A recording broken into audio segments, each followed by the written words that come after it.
नमस्कार दोस्तों, आज की हमारी कहानी आपको अच्छी लगे तो प्लीज़ मेरे चैनल को सब्सक्राइब करें और वीडियो को लाइक करें। हेलो माँ जी, कैसी हैं आप? आज क्या बना है घर में? और आपने खाना खा लिया क्या? भाभी समय पर खाना तो देती है ना। छोटी बहू, हमारे ऐसे भाग्य कहाँ जो हमें मन भर खाना मिले।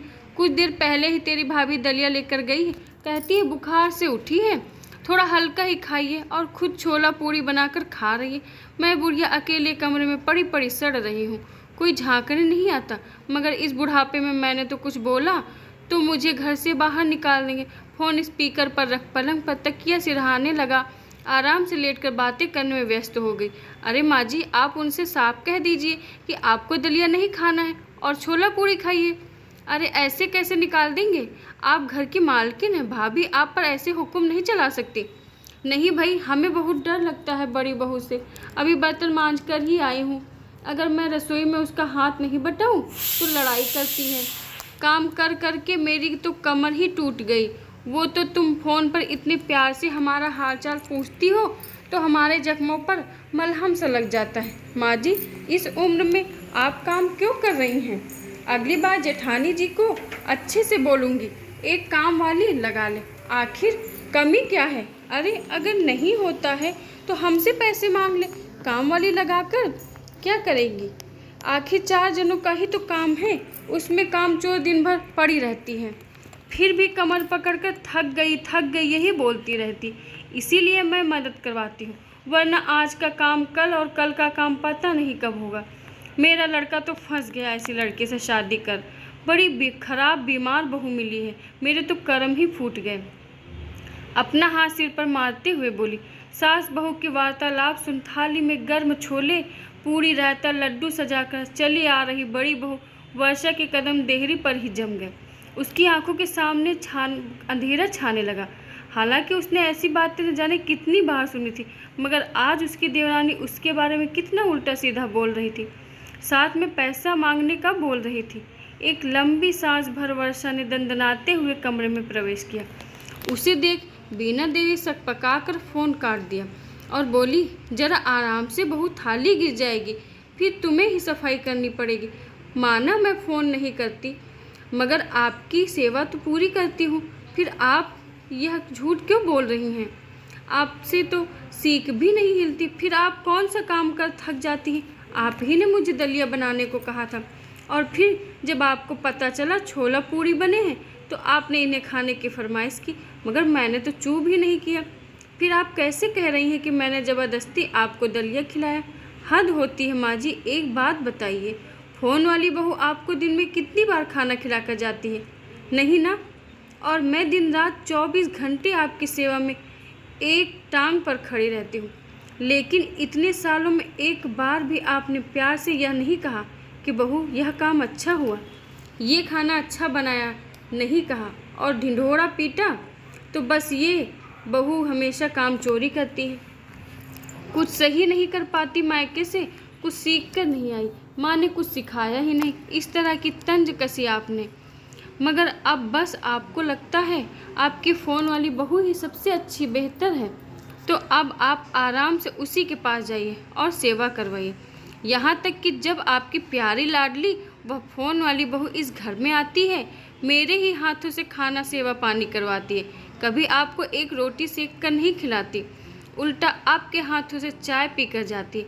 इस घर में सबकी सेवा और काम करके मेरे हाथ छिल गए हैं, और उस फ़ोन वाली बहू के आज तक नाखून भी नहीं टूटे। फिर मुझे सोचकर बताइए कि कैसे बेहतर और प्यारी है फ़ोन वाली बहू। और क्या बोल रही हैं आप? मैं आपके कमरे में झांकने नहीं आती, आपसे सीधा मुंह पर बात नहीं करती, तो ये सुबह से लेकर शाम तक कमरे में बैठे बैठे जो आप खाना खाती हैं, 50 बार आवाज़ देकर काम करवाती हैं, एक गिलास पानी के लिए भी आवाज़ देती हैं, तब भी आप खुश नहीं हैं। तो अब क्या छोटे बच्चों की तरह रोटी के कौर बनाकर, या फिर आप कहें तो कटोरी में दाल चावल घोलकर चम्मच से आपके मुंह में डालूं? मेरे हिसाब से शायद तब भी आप दुनिया में कभी यह गलत नहीं है, यही कहेंगे कि मेरी बड़ी बहू ने भी मेरे लिए कुछ किया है। भगवान की दया से आपके हाथ पांव सलामत हैं, कोई बीमारी नहीं है, मगर चक्कर आ रहे हैं, बेहोश हो रही हूँ, कमज़ोरी आ रही है। जब समय पर खाना पीना मिल रहा है, फिर क्या है बात की कमज़ोरी? मैंने ऐसा कभी कोई सवाल नहीं किया। आज आपने मजबूर किया है मुझे इतना बोलने के लिए। मुझे तो खुद पर शर्म आ रही है, क्योंकि मेरी माँ ने हमेशा यही कहा, अपनी सास को अपनी माँ समझो। लेकिन मैं अपनी माँ को आज तक यह नहीं समझा पाई। मेरी सास ने मुझे कभी बेटी छोड़ो दूसरे की बेटी भी नहीं समझा। आंसू पूछते हुए बोली, बस बस बहुत हुआ। मेरे बस की बात नहीं है आपकी सेवा करना। दूसरा करने के बाद भी पूरे समाज में बुराई मेरे हिस्से में आना।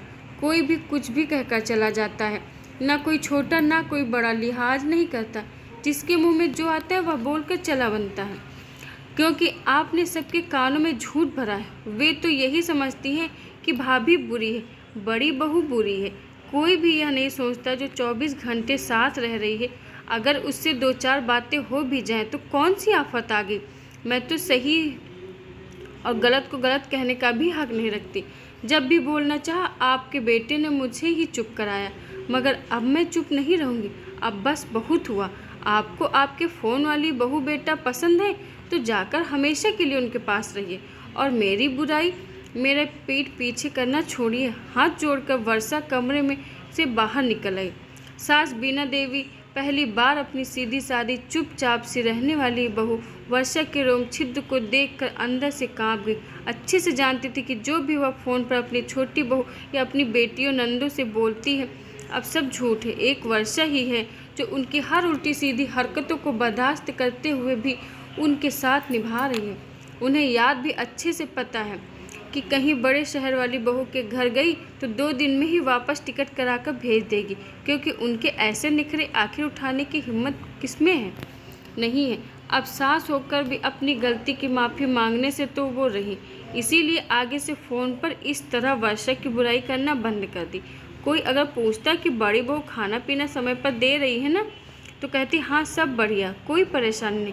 कुछ दिन बाद अचानक बीना जी की ननद कमला घर आती है, सबसे अच्छे से मिलती है, मगर बहू वर्षा को देखकर उनका मुंह बन जाता है। वर्षा जैसे ही उनके पैर छूने उनके पास आई तो वे बोली, रहने दो बहू, बहुत हुआ सम्मान, हम सब जानते हैं। अगर करना ही है तो अपनी सास की सेवा किया करो, ये हमारे पैर छूकर नाटक करने की ज़रूरत नहीं। अरे मेरे कहने का मतलब है, जो अपनी सास की सेवा करता है उसे मेवा मिलता है। तुम बस हमारी भाभी का ध्यान रखा करो। हैं करके हंसने का दिखावा करने लगी। बुआ जी बड़ी थी, ऐसे तंज ताने पहले भी दिया करती थी, मगर आज बात कुछ अलग थी। वर्षा चुपचाप अपने कमरे में चली गई। आखिर कुछ बोलती तो 4 और सुनने को मिलती। थोड़ी देर बाद रसोई से आकर वर्षा बोली, चलिए माँ जी, बुआ जी खाना टेबल पर लगा दिया है, चलकर खा लीजिए। हाथ धोकर टेबल पर सजा खाना देख कमला बुआ जी बोली, वाह, आज तो दाल बाटी चूरमा गट्टे की सब्जी बनाई बहू ने। मगर भाभी, क्या तुम्हारी बहू ऐसे ही तरह तरह का भोज बनाती है और आपको खाना समय पर देती है, या फिर हमारे सामने ढोंग कर रही है? आप भी कैसी बातें कर रही हैं? वर्षा बहू तो मेरा बहुत ध्यान रखती है और खाना एकदम समय पर ला कर देती है। दवाई खाते साथ में, इसीलिए देरी हो जाती है। सवाल ही नहीं होता।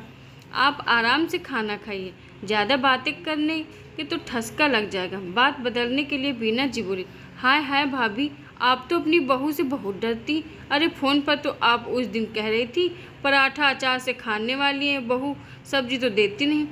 हमें देख रहे हैं, पिछली बार आप आई थी कितनी हट्टी कट्टी थी, और अब देखिए कैसे चूसा आम हो रही हैं। एक काम करिए, आप चलिए हमारे साथ, हम रखेंगे आपको, खाने पीने में कोई कमी नहीं करेंगे।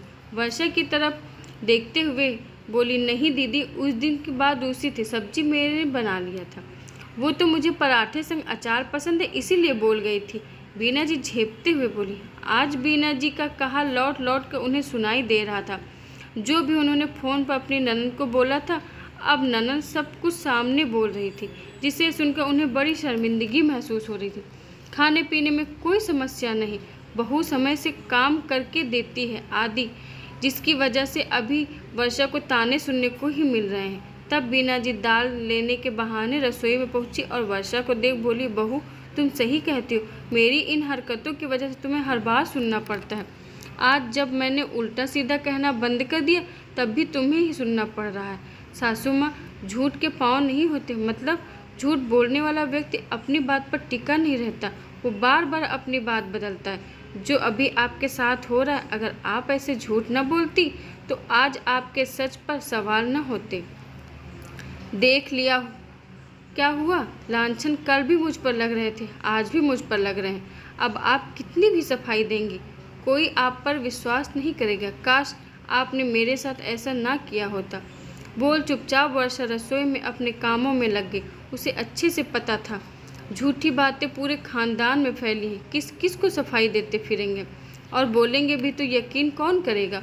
और वर्षा ने अब यह सोच लिया था कि वह किसी को भी सफाई नहीं देगी, उसे कोई फर्क नहीं पड़ता है, बस वह अच्छे से अपना काम करेगी। बीना जी को अब अपनी गलती का एहसास हो रहा था। वह पछता रही थी। हर जगह हर सुख दुख में साथ देने वाली बहू के साथ उन्होंने ऐसा किया, लेकिन जो समय निकल गया वो वापस नहीं आता है। इसलिए कोई अच्छा है तो हमें अच्छा है उसकी कद्र करनी चाहिए। आशा करती हूँ दोस्तों आपको हमारी कहानी पसंद आई होगी।